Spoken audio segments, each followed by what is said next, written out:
Good morning to one and all present here. I am Gudiya Kumari from BCA AKU 6th semester, and today I am standing before you to give a presentation on events in Java. And before starting my presentation, I would like to thank Mr. Raju Upadhyay sir for giving me this opportunity. So coming to the first slide. What are events in Java? So whenever user performs an action, the system needs to respond to it. And for this, we use events in Java. And events are present in java.awt package which are present in the Java programs. And events have three components of model. Number one is event source. It's the object which generates the event. Second is the event listener, which listens to the event generated by the object. And the third one is event handler. And this comes in role after the event is generated, and it is used to handle the event. Coming to the next slide. This is our main topic, the key events in Java. So whenever we press any key or type something using the keyboard, the key events are generated. We have three methods which are used in key events, that are get key code, get key text, and get key char. These are used for a particular function, and get key code returns the code, integer key code of the pressed key, and the second one, get key text, it is used to represent the name of what you press, like if you press enter, it will show enter. And the third one is get key char, it returns the character associated with the key, means what function the key will perform, it will return that. So the key listener is basically the interface which handles the events generated by keystrokes, and we have three methods, that are key pressed, key released, and key typed. Key pressed event come in role when we press a key. The second one is key released, it is used to handle events when the key is released. And the last one is key typed, it comes in role when it needs to handle the event typed by the key. We will understand it with the help of code.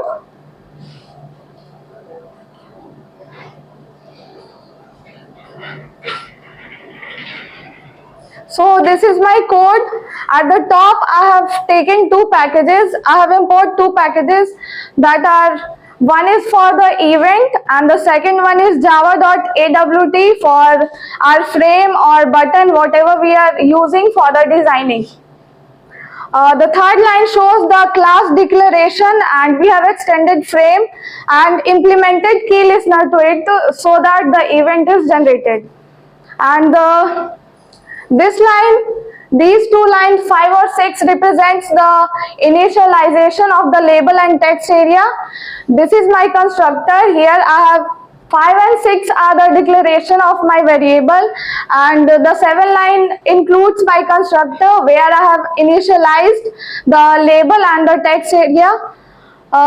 In this line I have used the layout null, and for this I have given set bound so that the position of the label is set. And here I have used font methods to set the font of the label. 12th line includes the area initialization, and here I have set the font. The next line includes set bounds so that the position of the text area is set. And the main point in it is area.add key listener so that we can implement key event in our program.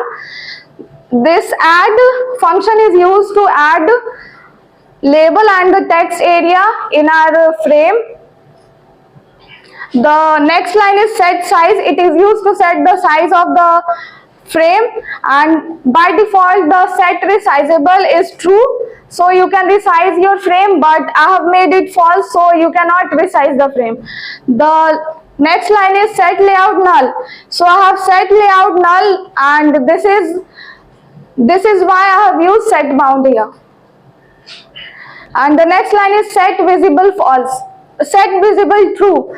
By default, the frame is not visible on the frame, so in order to make it visible on the frame, you need to set it true.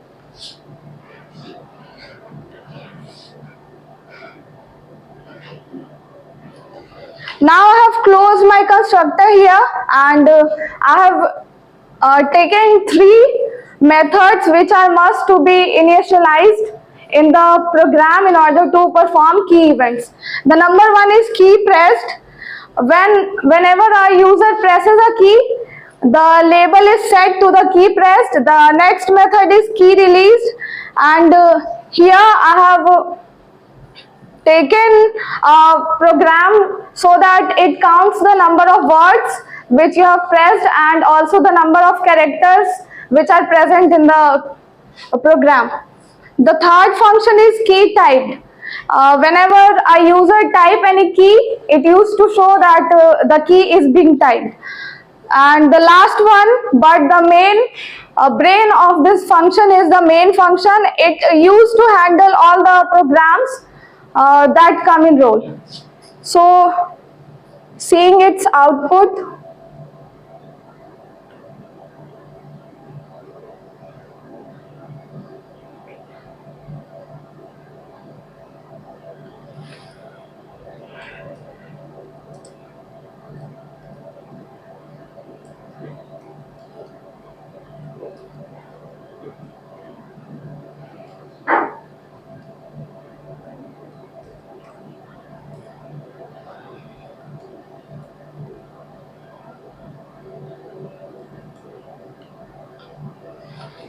here I have used Java C for compilation, and the second step is for running the program.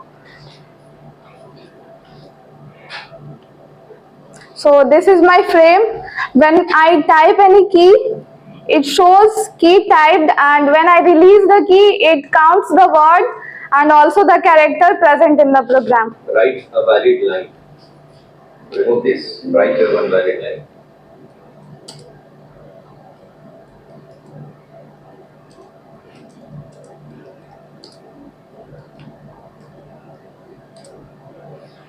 So I have written hello, this is a Java program, and it counts the number of words as 6, as you can see here, and it shows the number of characters as 31. This was all about key events from my side. If you have any question, you can ask.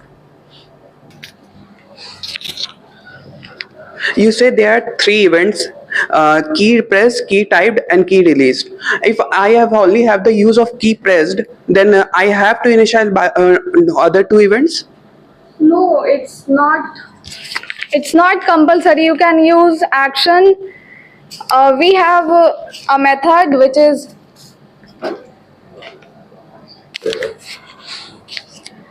no, if you have to initialize a method or use a method, you need not initialize all the methods. For this, we have adapter classes, so you can use that. Okay. What is the name of the adapter class? Anybody, the name of the adapter class for this purpose? What is the name of the adapter class for handling this? You said something. Key adapter. Yeah. Key adapter. Yes. Key adapter is a right class. You can extend the key adapter into your own class, and then you can override only that or those methods which are required by you. Otherwise, if you are going to implement the listener interface, you have to override every methods available in the key listener interface. Okay, thank you, Gudia, for having a nice presentation.